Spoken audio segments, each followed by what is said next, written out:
Bumida muli si Jericho Rosales sa pelikulang Quezon, isang makasaysayang drama na tumatalakay sa buhay ni dating Pangulong Manuel L. Quezon.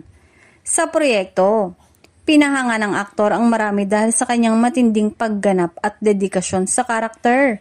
Pero tila may mga pasabog din umano sa likod ng kamera na pinag-uusapan ngayon sa showbiz circle.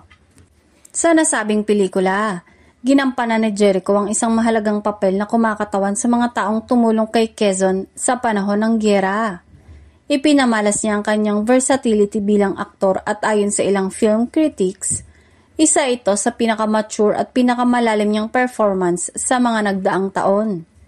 Ngunit habang mainit ang papuri sa kanyang acting, may ilang chismis namang kumakalat tungkol sa mga tension daw sa set.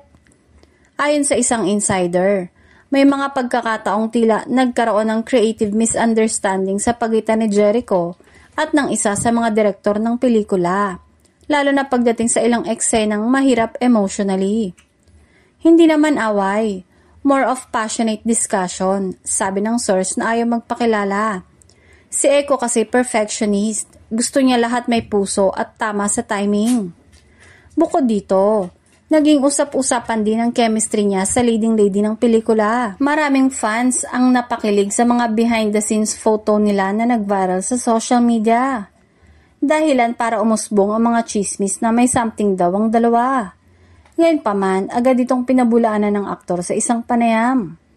Trabaho lang talaga, guys, sagot ni Jericho na may halong ngiti. Masaya lang kaming lahat sa set, parang pamilya. Sa kabila ng mga usaping ito, nananatiling professional at focused si Jericho sa kanyang karera. Marami ang humahanga sa kanyang kakayahang balansehin ng seryosong pagganap at ang pressure ng showbiz intrigues. Ngayong papalapit na ang international premiere ng Quezon, inaasahang muling mapapatunayan ni Jericho Rosales kung bakit siya tinaguriang isa sa pinakarespetado at gwapo sa Philippine cinema.